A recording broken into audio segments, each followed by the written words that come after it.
Hello everyone, आज हम discuss करेंगे न्यू टॉपिक है हमारा जिसमें प्रोकैरियोटिक सेल और यूकैरियोटिक सेल डिस्कस करेंगे।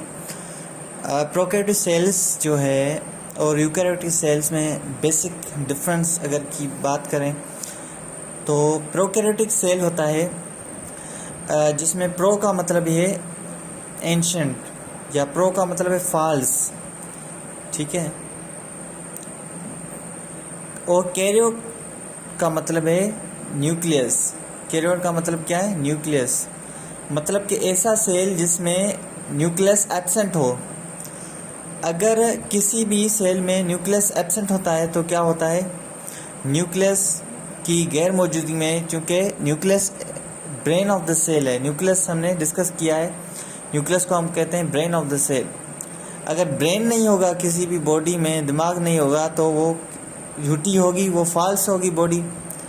इसीलिए प्रोकैरियोटिक सेल जो होता है, बैक्टीरिया का सेल होता है, वो क्या होता है? फॉल्स सेल होता है और प्रोकैरियोटिक सेल होता है। दूसरा होता है यूकैरियोटिक सेल। यू का मतलब है ट्रू,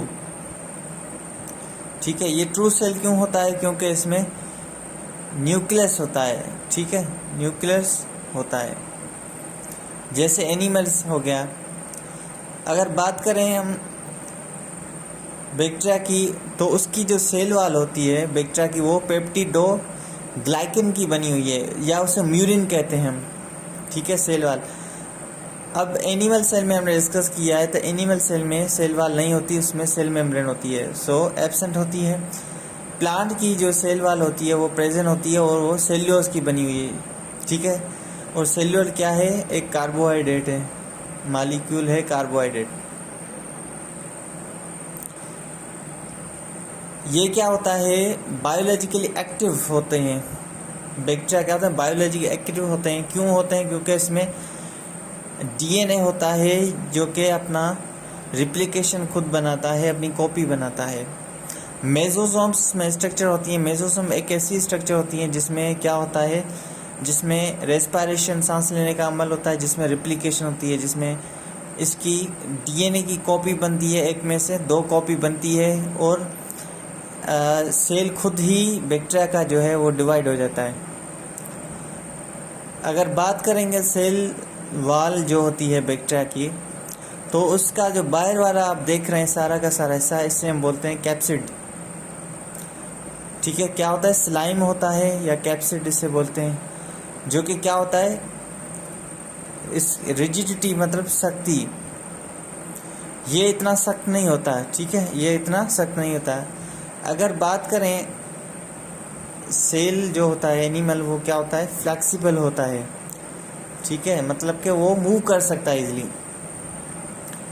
अगर हम बात करें प्रोटीन की, तो ये जो फ्लैजिला होती है, आप देख सकते हैं ये फ्लैजिला है, जिसकी मदद से बैक्टीरिया क्या करता है? लोकोमोशन करता है, एक जगह से दूसरी जगह खाना हासिल करने के लिए ये जाता है, ठीक है। अब ये जो है फ्लैजिलिन प्रोटीन इसमें मौजूद होती है फ्लैजिला में, लेकिन माइक्रोट्यूबल्स होती हैं। एनिमल सेल में हमने माइक्रोट्यूबल्स डिस्कस किया, साइटोस्केलेटन में वो मौजूद होती हैं यहाँ पे माइक्रो प्रोटीन। अगर बात करें बैक्टीरिया में सिलिया नहीं होता और एनिमल सेल में सिलिया होता है, ठीक है। सिलिया क्या होता है? कुछ ऐसे सेल एनिमल के अंदर, फॉर एग्जांपल प्रोटोजोआ की बात करें हम, पैरामीशियम एक होता है प्रोटोजोआ, ठीक है। पैरामीशियम की अगर हम बात करें तो उसकी ऐसी स्ट्रक्चर होती है जिसके अंदर उसकी सारी की सारी बॉडी है वो छोटे छोटे प्रोटीन से बनी हुई है, और ये जो होता है, ये इसका पार्ट है, इसका आर्गन है, इसे बोलते हैं सिलिया। ये भी क्यों इस्तेमाल करते हैं? ठीक है, बॉडी की मूवमेंट के लिए इस्तेमाल करते हैं। और ये कौन सा एनिमल है? ये प्रोटोजोआ है। कौन सा प्रोटोजोआ है? पैरामीशियम।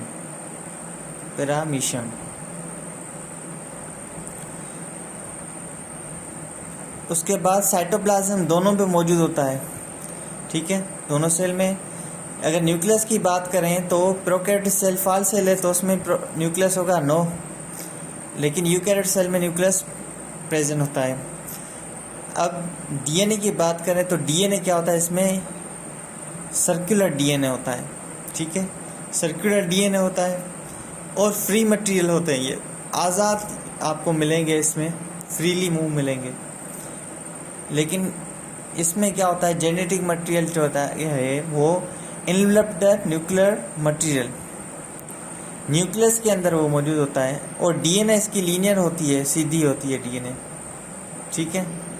और इसमें हिस्टोन प्रोटीन नहीं होती, लेकिन हिस्टोन प्रोटीन किस में होती है, एनिमल सेल में, जो कि यूकैरियोट सेल में मौजूद होती है। हिस्टोन प्रोटीन क्या है, अब डीएनए अकेला नहीं होता, डीएनए के साथ छोटे छोटे दाने होते हैं, जैसे इसे हम बोलते हैं हिस्टोन प्रोटीन। अब आपको क्वेश्चन भी आ सकता है कि हिस्टोन प्रोटीन और डीएनए दोनों, इसको क्या क्या कहते हैं हम, तो इससे हम बोलते हैं gene. So anyone can ask you that what is gene, then you will certain say that the combination of the histone protein and a DNA is called gene, या आप कह सकते हैं क्रोमोसोम का छोटा सा हिस्सा है जीन। अब डीएनए किस में होती है, हिस्टोन प्रोटीन, ये क्रोमोसोम में होती है। So that must be clear in your mind. और क्रोमोसोम के दो हिस्से हमने डिस्कस किया है, क्रोमेटिड, ये जो क्रोमेटिड्स हैं, और जो सेंट्रल पार्ट है इसे हम सेंट्रोमियर कहते हैं, ठीक है। तो यहाँ पे होती है डीएनए के अंदर। अगर बात करें इसकी, तो ये क्या करते हैं, कॉन्जुगेशन करते हैं, ट्रांसमिशन करते हैं। अब कॉन्जुगेशन क्या है, कॉन्जुगेशन ऐसा अमल होता है जिसमें दो बैक्टीरिया के सेल होते हैं, वो आपस में, इसके अंदर जो डीएनए होती है, इसके अंदर सर्कुलर डीएनए होती है,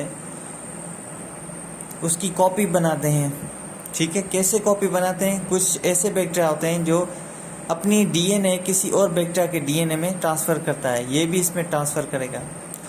और ये जो ट्यूब बना है इसे हम बोलते हैं कॉन्जुगेटेड ट्यूब, कॉन्जुगेटेड ट्यूब।